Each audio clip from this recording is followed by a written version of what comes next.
తెనాలికి చెందిన తల్లి కూతుళ్లు రమణమ్మ వెంకటేశ్వరి డబ్బుల కోసమే హత్యలు చేయడం ప్రారంభించారు. వారికి సహాయంగా మరో ఇద్దరు మహిళలు భూదేవి రజనిని పార్ట్నర్స్గా చేసుకున్నారు. తమ ఇంటికి చుట్టుపక్కల ఉన్న వారిని టార్గెట్గా చేసుకున్నారు ఈ కిలాడీలు. వారి నుంచి డబ్బు బంగారం కొట్టేసేందుకు సైనడ్ను టీలో చక్కెరలా వాడేశారు. ఇన్నాళ్లుగా తాము పక్కనే ఉంటూ తమ వారి ప్రాణాలని తీశారని ఆవేదన వ్యక్తం చేస్తూ ఉన్నారు ఇరుగు పొరుగు. వారిని తెనాల్లో ఉండకుండా చేయాలని కోరుతున్నారు. సంచలనంగా మారిన సైనైడ్ హత్య పెను దుమారం కొనసాగుతోంది. ప్రస్తుతం మనం ఏదైతే హత్యలు గావించబడ్డవారు హత్య చేసిన వారు వాళ్ళిద్దరు ఇళ్ళు పక్కపక్కనే ఉన్న పరిస్థితి కనిపిస్తోంది. ఒకటి కాదు రెండు కాదు ఏకంగా 4 హత్యలు చేసి మరొక ముగ్గురిని చంపడానికి ప్రయత్నించిన పరిస్థితి కనిపించింది. ఇది రాష్ట్ర వ్యాప్తంగా సంచలనంగా మారింది. ప్రస్తుతం మనం ఆ ఏరియల్ విజువల్స్లో చూసుకోవచ్చు. ఎడలింగయ్య కాలనీ సంబంధించి తెనాలిలో ఉంది. ఇప్పుడు మనం విజువల్స్లో చూసుకోవచ్చు. ఎవరైతే నిందితులు ఉన్నారో నిందితులకు సంబంధించిన ఇల్లు షాపు, దీనికి సంబంధించిన ఆ నిందితులకు సంబంధించిన ఇది షాపు అలాగే ఇల్లు, ఈ రెండు కూడా పక్కపక్కనే ఉన్నవి. అలాగే ఆ పక్కనే ఉన్న వారిని కూడా చంపిన పరిస్థితి కనిపించింది.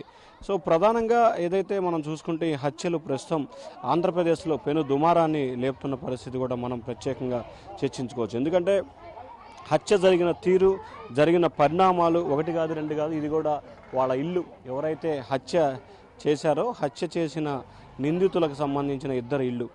మొత్తం జగన్ అదే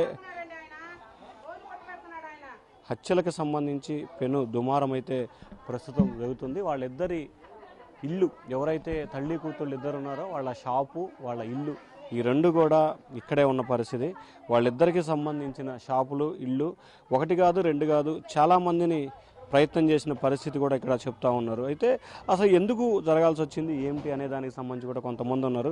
అసలు ఏంటి, ఏం జరిగింది, మీ మీద జరిగిందా ఏంటి? అసలు నాకు టీ ఇచ్చారండి, ఇంటికి డబ్బులు రమ్మన్నారు, వెళ్ళాను, టీ తాగాను, సైకిల్ వేసుకొని వచ్చేసాను, ఆట ఆడుకున్నాను. ఇంకా నాకేం జరిగిందో తెలియలా. నా జబ్బుల మటుకు 15,000 లేవు చూసుకుంటే. మరి ఎవరి మీద నాకేం అనుమానం లేదు. మరి ఆ టైంలో ఏం చేశారో ఏందో నాకైతే తెలీదు. నేను మామూలుగా వచ్చేసాను ఇంకంతే. అంటే మీ అసలు వాళ్ళ ఇంటికి వాళ్ళ ఇంటికి ఎందుకంటే నేను డబ్బులు కొంచెం ఇంట్రెస్ట్ తిప్పుతూ ఉంటాను, వడ్డీ ఇస్తాను రమ్మని చెప్పి పిలిచింది, టీ తాగాను, సైకిల్ వేసుకొని వచ్చేసాను. ఇంకేం జరిగిందో నెక్స్ట్ నాకు తెలియదు. నా జబ్బుల డబ్బులు మటుకు పోయినాయి 15,000. తర్వాత వెళ్ళి అడిగారా? అనుమానం లేదు వాళ్ళ మీద, ఇంకా మానేసా, ఇంకా ఏడ పోయినలానే వదిలేసేసా అంతే సార్. సో ఇంకా కొంతమంది ఉన్నారు, ఆ కొంతమందితో మాట్లాడే ప్రయత్నం చేద్దాం. ఏంటి అసలు ఏం జరిగిందమ్మా? గోలేడంక ఇల్లు వచ్చిందండి. ఇల్లు వస్తే ఫోన్ చేసింది అమ్మాయి, ఇలాగా వాళ్ళు మామూలుగా ఇల్లు కట్టేవాళ్ళు పిల్లల మీద ఉంటారు కదా, ఆయన కోసం పిలిచింది. పిలిస్తే మీకు డబ్బులు ఇస్తా, వాళ్ళు కట్టిస్తానన్నారు. ఊరకనే పక్కన వాళ్ళు అక్కనే వాళ్ళకి ఎవరికి చెప్పొద్దు, కనీసం మీ అక్కయ్య కూడా చెప్పొద్దు. పక్కన ఇంకొక అమ్మాయి సిరియన్ ఉంది, ఆ అమ్మాయిని కూడా పిలవద్దు. మనం వెళ్ళి వచ్చిన తర్వాత చెప్తాం సంగతి అని ఇంకో పిలుచుకొని వెళ్ళిందండి, మోసం చేసుకొని. వాళ్ళ అమ్మనో వాళ్ళ అమ్మాయి బుజ్జి రవణమ్మ కూడా తీసుకుని వెళ్ళారండి. ఇద్దరు అలా చేసి నమ్మి మోసం చేసి తీసుకెళ్లారు. ఎప్పుడు తీసుకెళ్లారు? నీకు 2 సంవత్సరాలు. నా దగ్గర డబ్బులు గిబ్బులు ఏం లేదండి.